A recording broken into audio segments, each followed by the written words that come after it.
महालक्ष्मी का व्रत रखा जाता है। यह पितरों में चलने वाले अष्टमी के दिन यह व्रत रखा जाता है। हालांकि अभी तो सप्तमी लगी हुई है, 5:38 पे अष्टमी लगेगी, क्योंकि लक्ष्मी जी की पूजा गोधूली वेला में शाम के समय की जाती है, इसलिए व्रत आज रखा जा रहा है। कल 4:30 बजे तक शाम को अष्टमी तिथि रहेगी, उसके बाद फिर नवमी लग जाएगी। तो गोधूली वेला में ये पूजा होने के कारण इसलिए आज हम 24 सितंबर 2024 को यह व्रत रख रहे हैं और शाम को इनका पूजन किया जाएगा। तो मैं आपसे इनकी कथा और आरती के बारे में बता रही हूँ। यह व्रत राधा अष्टमी के दिन से ही किया जाता है। यह व्रत 16 दिन तक रखते हैं। हे देवी, मैं आपकी सेवा में तत्पर होकर के आपके इस महाव्रत का पालन करूँगी। आपके कृपा से यह व्रत बिना विघ्नों के पूर्ण हो।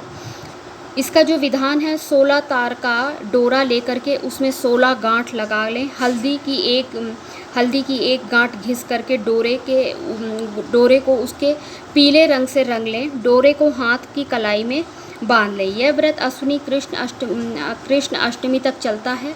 व्रत पूरा हो जाने पर वस्त्र से एक मंडप बनावे। उस मंडप में लक्ष्मी जी की एक प्रतिमा रखें। प्रतिमा को पंचामृत से स्नान करावें। 16 प्रकार की पूजा करा 16 प्रकार से पूजा करावें। रात्रि में तारागणों को, पृथ्वी को प्रति आराध्य देवें और लक्ष्मी जी की प्रार्थना करें। व्रत रखने वाली स्त्रियां ब्राह्मण को भोजन करावें, उनसे हवन करावें और खीर की आहुति दें। चंदन, लाल पत्र, पुष्पमाला, अक्षत, दूर्वा, लाल सूत, सुपारी, नारियल तथा नाना प्रकार के पदार्थ नए सूप में 16 की संख्या में रखें। फिर नए दूसरे सूप को ढककर निम्न मंत्र को पढ़ करके लक्ष्मी जी को समर्पित करें। क्षीरो दास भूता लक्ष्मी चंद्र सहोदरा व्रत नाभने संतुष्टा भवर्ता दुष्प लभ्या। क्षीर सागर में प्रकट हुई लक्ष्मी जी चंद्रमा की बहन श्री विष्णु वल्लभा लक्ष्मी जी के इस व्रत से संतुष्ट हों। यह सब पूजा में करने के बाद 4 ब्राह्मण और 16 ब्राह्मणियों को भोजन करा के दक्षिणा देकर विदा करें। और अगर इतना ना हो तो अपने सामर्थ्य अनुसार दान कर सकते हैं। इसमें 16 सोरहा गुड़ का मीठा पकवान बनता है और पुआ बना सकते हैं। फल जो भी हो, ऋतु फल वो चढ़ा सकते। बैठकर स्वयं भोजन करें। इस प्रकार जो व्रत करे इस लोक में सुख भोगकर अंतकाल में लक्ष्मी लोक में सुख की प्राप्ति होती है। तो मैं आपको इसकी कथा सुनाने जा रही हूँ। कथा सुनिएगा ध्यान से। एक समय महर्षि श्री व्यास जी हस्तिनापुर पधारे तो उनका आगमन सुन महाराज धृतराष्ट्र उनका आदर कर राजमहल में ले गए। राजमहल में व्यास जी को स्वर्ण के सिंहासन पर विराजमान कर चरण नोदक ले उनका पूजन किया। व्यास जी से गांधारी व माता कुंती ने हाथ जोड़ करके प्रश्न किया, हे महामुनि, आप त्रिकालदर्शी हैं, अतः आपसे हमारी प्रार्थना है कि आप हमको कोई ऐसा सरल व्रत व पूजन बताइए जिससे हमारी राज्य लक्ष्मी, सुख, पुत्र पौत्र व परिवार सदा सुखी रहे। इतना सुन व्यास जी कहने लगे, हम ऐसे व्रत का पूजन का वर्णन करते हैं जिससे सदा लक्ष्मी जी का निवास होकर के सुख वैभव में वृद्धि होगी। वह लक्ष्मी जी का व्रत है जिसे प्रतिवर्ष अश्विनी कृष्ण अष्टमी को विधिवत किया जाता है। हे महामुनि, इस व्रत की विधि से हम हमेशा विस्तार बताने की कृपा करें। अष्टमी के दिन सुबह मन में व्रत का संकल्प कर किसी पवित्र जलाशय, नदी, तालाब के जल से स्नान कर स्वच्छ वस्त्र पहने। फिर ताज़ा दूब से महालक्ष्मी को जल छिड़क कर स्नान कराएं। फिर प्रणाम करके घर आकर शुद्ध 16 धागों का गड्ढा बनाकर प्रतिदिन एक गांठ लगाएं। इस प्रकार 16 दिन तक 16 गड्ढा तैयार कर अश्विनी कृष्ण अष्टमी को व्रत रख करके मंडप बना चंदोबा लगा करके उसके नीचे मिट्टी के हाथी पर श्री लक्ष्मी जी की प्रतिमा स्थापित कर तरह तरह के पुष्प मालाओं से लक्ष्मी जी व हाथी का पूजन कर अनेक पकवान नैवेद्य के रूप में समर्पित करें। इस प्रकार श्रद्धा भक्ति सहित लक्ष्मी जी का व्रत इस पूजन करने से आप लोगों को राज लक्ष्मी सदा स्थिर बनी रहेगी। इस प्रकार व्रत के विधान बतलाकर व्यास जी अपने आश्रम को प्रस्थान कर गए।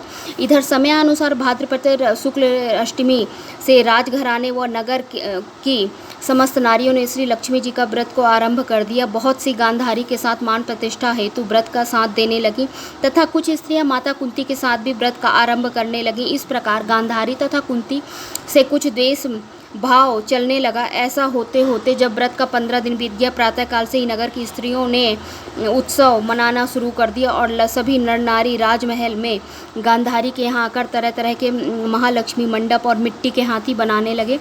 सभा में बड़ी तैयारियां होने लगी। गांधारी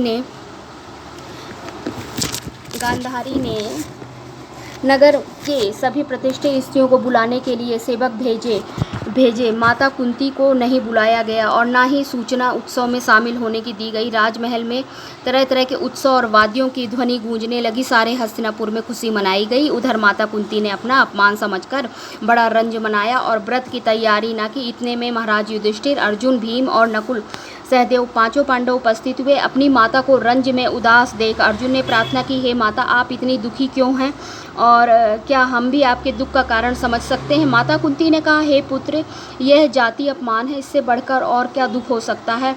आज हमारे नगर में महालक्ष्मी व्रत का उत्सव मनाया जा रहा है और इस उत्सव में राजरानी गांधारी ने समस्त नगर की स्त्रियों को समस्त सम्मान सहित बुलाया है, परंतु तुम्हारे द्वेष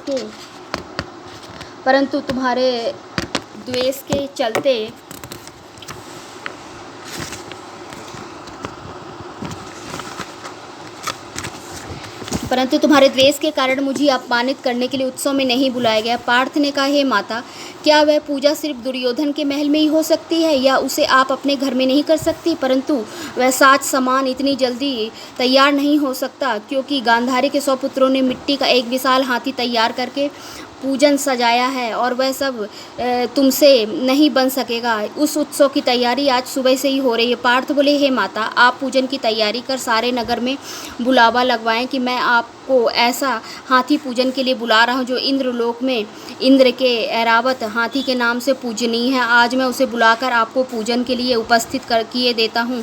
आप अपनी तैयारी करें। इधर माता कुंती ने सारे नगर में पूजा का ढिंढोरा पिटवा दिया और पूजा की विशाल तैयारी होने लगी। तब अर्जुन इंद्रदेव को ऐरावत भेजने के लिए पत्र लिखा और दिव्य बाण में बांध करके उसे धनुष पर रखकर देवलोक की सभा में भेज दिया। इंद्रदेव ने बाण से पत्र को खोलकर पढ़ा तो आश्चर्य से अर्जुन को लिखा है, हे पांडुनंदन, मैं ऐरावत को तो भेज दूंगा, परंतु वह इतनी जल्दी स्वर्ग से पृथ्वी पर कैसे उतर सकता है? तुम इसका उत्तर शीघ्र ही लिखो। पत्र पढ़कर अर्जुन ने पत्र में बाणों का मार्ग बनाकर हाथी को उतारने को लिखकर भेज दिया। इंद्र ने सारथी मातिल को तुरंत आज्ञा दी कि ऐरावत को पूर्ण रूप से सजा करके तुरंत हस्तिनापुर उतार दो। तब महावत ने तरह तरह के साज सामान से ऐरावत को सजवाया और देवलोक की अंबर झूल डाली गई और स्वर्ण पालकी को रत्न जड़ित कलशों में बांधी गई। माथे पर रत्न जड़ित जाली सजाई गई। पैरों में मणि जड़ित सुवर्ण घुंघरू बांधे गए। इधर सारे नगर में शोर मच गया कि कुंती के घर में इंद्र का ऐरावत हाथी स्वर्ग से पृथ्वी पर उतार कर पूजा जाएगा। इस समाचार को सुनकर नगर के सभी नर नारी, बालक, वृद्धों की भीड़ एकत्र होने लगी। गांधारी के महल में भी चहल पहल मच गई। नगर की स्त्रियां पूजन की थाली लेकर माता कुंती के भवन की ओर दौड़ करके आने लगीं। देखते ही देखते सारा भवन पूजन करने वाली नारियों से ठसाठस भर गया। माता कुंती ने ऐरावत को खड़ा करने हेतु अनेक रंग के चौक पुरवाकर नवीन रेशमी वस्त्र बिछवा दिया। हस्तिनापुरवासी तरह तरह के स्वागत की तैयारी में फूल, माला, अबीर, केसर हाथों में लिए पंक्तिबद्ध खड़े हुए थे। इधर इंद्र की आज्ञा पाकर ऐरावत स्वर्ग से बनाई गई सड़क पर चलकर सनय सनय आकाश से पृथ्वी पर उतरने लगा, जिसके आभूषणों की ध्वनि से नगरवासियों को आने लगी। ऐरावत के दर्शन होते ही सारे नर नारियों ने जय जयकार करना आरंभ कर दिया। सायंकाल के समय ऐरावत हाथी माता कुंती के भवन के चौक में उतर आया। तब सब नर नारियों ने पुष्प, माला, अबीर, केसर आदि चढ़ा करके उसका स्वागत किया। महाराज धौम्य पुरोहित द्वारा ऐरावत पर लक्ष्मी जी की मूर्ति स्थापित करके वेद मंत्रों द्वारा पूजन किया गया। नगरवासियों ने भी महालक्ष्मी का पूजन स्वागत करके ऐरावत की पूजा की। फिर अनेक प्रकार के पकवान लेकर ऐरावत को खिलाए गए। ऊपर से यमुना जल पिलाया गया। फिर वह तरह तरह के पुष्पों की ऐरावत पर वर्षा की गई। पुरोहित धौम्य द्वारा पुणाई है स्वास्ति सरस्वती वाचन करके नारियों द्वारा महालक्ष्मी का विधि पूर्वक पूजन कराया गया। फिर व्रतक के डोर के गड्ढे में 16 गांठ लगाकर लक्ष्मी जी के सामने समर्पण किया गया। फिर ब्राह्मणों को पकवान सेवा मिठाई देकर भोजन की व्यवस्था की गई। फिर वस्त्र द्रव्य स्वर्ण अन्य आभूषण देकर नारियों ने महालक्ष्मी पर पुष्पांजलि अर्पित की। तत्पश्चात धौम्य पुरोहित द्वारा महालक्ष्मी का विसर्जन किया गया। फिर नारियों ने ऐरावत को विदा कर इंद्रलोक भेज दिया गया। महाराज सूत जी ने कहा, हे ऋषियों, इस प्रकार जो स्त्री महालक्ष्मी का व्रत करती है वह घर लक्ष्मी जी की कृपा से सदा धन धान्य और मांगलिक वस्तुओं से परिपूर्ण रहता तथा सदैव सब सुखों से भरपूर होकर के आनंद मंगल रहता है। बोलो जय माँ लक्ष्मी की जय। अब मैं आपको आरती बता रही हूँ। ओम जय लक्ष्मी माता मैया जय लक्ष्मी माता, तुम्हें कौन से दिन सेवते हर विष्णु विधाता। ओम जय लक्ष्मी माता उमा रमा ब्रह्माणी, तुम ही सब जग की माता। सूर्य चंद्रमा ध्यावते रिद्धि सिद्धि धन दाता। ओम जय लक्ष्मी माता, जिसे घर बास तुम्हारा उसमें गुण आता। कर न सके सो कर ले मन नहीं घबराता। ओम जय लक्ष्मी माता, तुम पाताल निवासिनी, तुम ही शुभदाता। करम प्रभाव प्रकाशिनी भवनिधि की त्राता। ओम जय लक्ष्मी माता, तुम बिन हवन न होवे वस्त्र न हो पाता। खाने पाने का वैभव तुम बिन को दाता। शुभ गुण मंदिर सुंदर चिरोदिदाता। ओम जय लक्ष्मी माता, रतन चतुर्दश तुम बिन कोई नहीं पाता। दुर्गा रूप निरंजनी सुख संपत्ति दाता। ओम जय लक्ष्मी माता, लक्ष्मी जी की आरती जो कोई नर गाता। चार पहर उतर जाता वैभव पाता। ओम जय लक्ष्मी माता, जय लक्ष्मी माता मैया जय लक्ष्मी माता। तुम्हें कौन से दिन ध्यावते हर विष्णु विधाता। ओम जय लक्ष्मी माता, जय माँ लक्ष्मी।